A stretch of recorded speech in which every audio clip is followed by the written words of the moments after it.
Despite having a car start 15th on the grid, Red Bull still secured an easy 1-2 finish at the Saudi Arabian Grand Prix. This has to be reason for celebration, right? Well, apparently not if you're Max Verstappen's dad, Jos.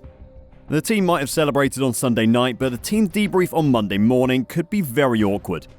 Is the Perez versus Verstappen conflict that's been brewing ready to explode? Let's check it out. Max Verstappen having a drivetrain problem during Q2 on Saturday meant he only started 15th on the grid, leaving the door open to someone else to take the third spot on the podium, besides Sergio Perez and Fernando Alonso, who were strong favourites for second and third in the race respectively. Even for Verstappen, going from 15th to a podium finish on a street circuit should have been incredibly difficult, but he did it with ease. With half the race remaining, he took second from Alonso, leaving him just 5.702 seconds behind teammate Perez.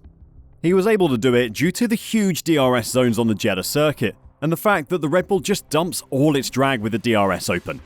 No one knows how they've managed it, but the Red Bull DRS is just so much more effective than any other cars. Verstappen has already said, 2 races in, that the championship looks like it's between our 2 cars due to Red Bull's massive advantage. It seemed to have about 1 second per lap on the field in Jeddah. With 25 laps to go, it was a straight shootout between the 2 Red Bull teammates, but with Checo having a 5.6 second advantage over Max. Checo is quick, but Max would have thought at that point that he could make up the time. But Checo is a street circuit expert, and showed exactly that in Saudi Arabia. Max made some small gains here and there, but Checo was always able to find time in response, and as they crossed the line, the gap between the two was 5.355 seconds. Max only managed to gain 0.347 seconds in 25 laps on his teammate. Nonetheless, during the last 15 laps of the race, things started to get heated between the 2 drivers. Any other team with that larger gap between their 2 cars and a 13-second advantage to third place, they would have just matched the lap time of the car in third and made sure everyone came home safely for a big points haul. When Max Verstappen is one of your drivers though, that isn't possible. We were lucky to be so far ahead in Bahrain, explained Perez before the race, because otherwise if we had to push to the end, we probably wouldn't have made the end. So there is a lot of reliability concerns at the moment that hopefully don't hit us anytime soon. Those reliability concerns came through in qualifying, with Max having to withdraw in Q2 and they appeared during the race as well. It was Verstappen's drive shaft that gave up in qualifying and again during the race. He said he could feel a problem with it. I feel like the drive shaft is running a bit rough, Max said on lap 25 over the team radio. It's just the B-Bal offset that's left, Max. Can't do anything on the B-Bal map itself, said his race engineer Gianpiero Lambiasi.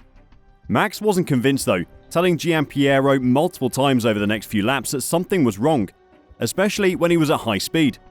He even lost a second of lap time at one point as he feared his car was going to break down if he kept on going. Checo was complaining of a long brake pedal as well as his brakes started to wear. This was when Red Bull tried to set them lap times to maintain the gap to Alonso and get their cars home safely, but Max was having none of it. The 2-time champion has this habit of completely ignoring his race engineer, and Gianpiero gets more and more frustrated trying to give Max targeted lap times. It happened 2 weeks ago in Bahrain as Max continued to push when the team was getting worried about his car, and it happened this week as well. On lap 39, both drivers were given a target lap time of 1:33. Checo said copy. Max, though, was completely silent. Okay, Max, that was track limits for turn 23 again. We will like to target a 33.0. 33.0, said his race engineer. Max didn't respond. Okay, target 33.0. 33.0, he said again later the same lap. Max said nothing. The next lap he said again. Max confirmed 33.0. Then later in the lap, 33.0, 33.0. Still nothing. The whole time Max was lapping at 32.6, clearly still thinking he could catch up to Checo. 2 laps later, Gianpiero pleads, Max, can you target 33.0 please? Can you guess what Max said? It's not a hard one really, he said absolutely nothing. The whole time Max was going around 32.6 a lap, while Checo was matching him while complaining to his race engineer Hugh Bird. We're pushing without a reason, guys, not smart to do.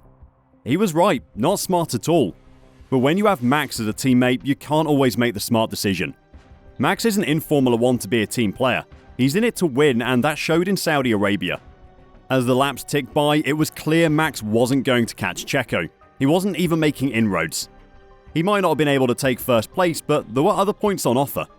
With just 5 laps remaining, Max asked his engineer, "What's the quickest lap?"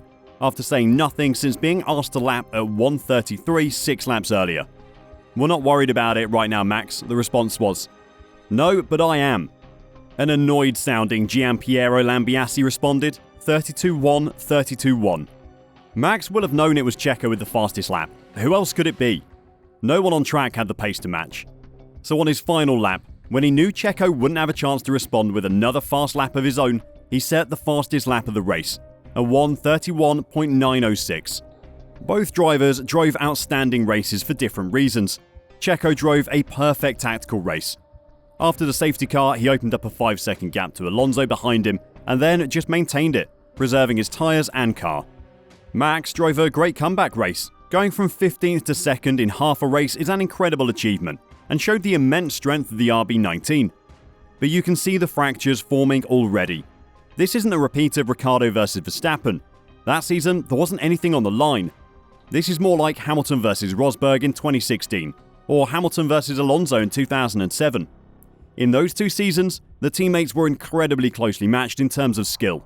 This year, that isn't quite true. There are few that would seriously say that Checo could fight Max in a straight battle from the front row. The 2-time world champion is just another step above Checo. The two had a huge falling out in Brazil last year as the F1 media descended like vultures on the team about allegations of Checo purposely crashing in Q3 of the Monaco Grand Prix. Apparently, it was to stop Max qualifying in front of him, but nothing was ever proved and probably never will be. It was that race in Brazil that made it clear beyond any doubt that Max was never going to be a team player. Not that many of us thought he would be at that point. His refusal to give a place back to Checo after the Mexican had given it to Max to let him have a go at making a move which Sergio couldn't burnt bridges in the team. It changed the dynamic. They aren't teammates anymore. They are direct competitors. Checo isn't going to be holding people up to help Max anymore. He'll be letting them through, and why shouldn't he? Formula 1 is all about winning. You don't do that just with driving skills. You need some metal as well. A sharp edge that lets you do whatever is needed to get the win. Look at Carlos Sainz's example in Silverstone in 2022. Ferrari asked him to back up the field behind Leclerc during a late safety car to try and help the Monegasque take a win. Carlos refused, saying it wasn't right. That brutal, me before anyone else approach got him his only win of the season. Some drivers turn that on and off when needed. Max doesn't have an off switch though, and Checo's starting to realise that. He knew that if he started letting Max gain on him, he would lose his race win. Max wasn't going to sit for 5 laps watching the back end of the other Red Bull. He wasn't going to follow team orders and let Checo drive to victory, and he made that very clear after the race. I recovered to 2nd, which is good, and in general the whole feeling in the team is happy. But personally, I'm not happy. I'm not here to be 2nd, especially when you're working very hard back at the factory to come here in a good state and make sure everything is spot on.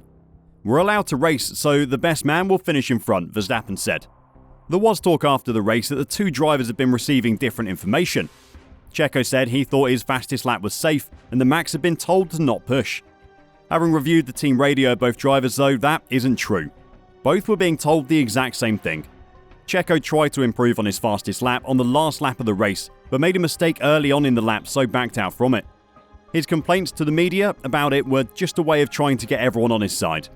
How this battle plays out is going to be one of the highlights of the season. How Max handles the battle could have a huge impact on how he's viewed in the sport as well. Not that he will care. He's just here to win, and while he carries on doing that, he will always have a seat at Red Bull.